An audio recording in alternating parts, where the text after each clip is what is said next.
ఖమ్మంలోని మమత రోడ్లో ఉన్న SR junior కళాశాలకు చెందిన విద్యార్థిని హాస్టల్ ప్రాంగణం నుంచి తప్పిపోయింది. విద్యార్థిని ఆచూకీ తెలియకపోవడంతో తల్లిదండ్రులు ఆందోళన వ్యక్తం చేస్తున్నారు.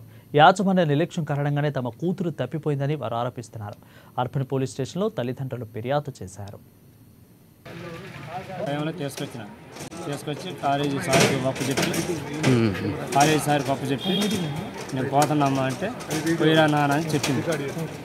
4 తర్వాత 4:30 తర్వాత కాలేజీ వాళ్ళు మీ పాప మీ ఇంటికి వచ్చిందా, 4:30 తర్వాత వాళ్ళు కాన్ రావట్లేదని నాకు 8ంటికి ఫోన్ చేసి చెప్పారు. పాప ఆడనే ఉంది, నేను దూరం వచ్చిన కానీ నేను కాన్ రావట్లేదమ్మా మీ చుట్టమందులకు ఫోన్ చేసి ఎంక్వైరీ చేయండి అన్నారు. మా అమ్మ ఎవరైనా పోదు, చుట్టాలు మాకు ఎవరు లేరు, ఒక మా నాన్నత్త మా చెల్లింటికే పోయింది, వాళ్ళు ఫోన్ చేస్తే లేదన్నారని అంటే ఈ అమ్మటే ఎంక్వైరీ చేసి ఎక్కడికి ఆడలేదు. అన్నీ బస్ స్టాండ్, రైల్వే స్టేషను ఇవన్నీ మన కాలేజీ మొత్తం ఎత్తుకున్నా కూడా ఏం చెప్పట్లేదు. సీసీ కెమెరా తీయమంటే తీయనన్నారు.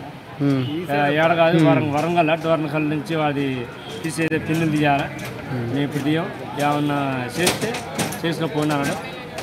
నాన్నగారు నిన్న ఈ ఎస్ఆర్ కాలేజీలో హాస్టల్లో దింపారు.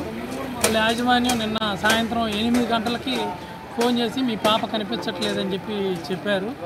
వాస్తవానికి అయితే కాలేజ్ ఎదురు నుంచి పోవడానికి ఛాన్స్ లేదు.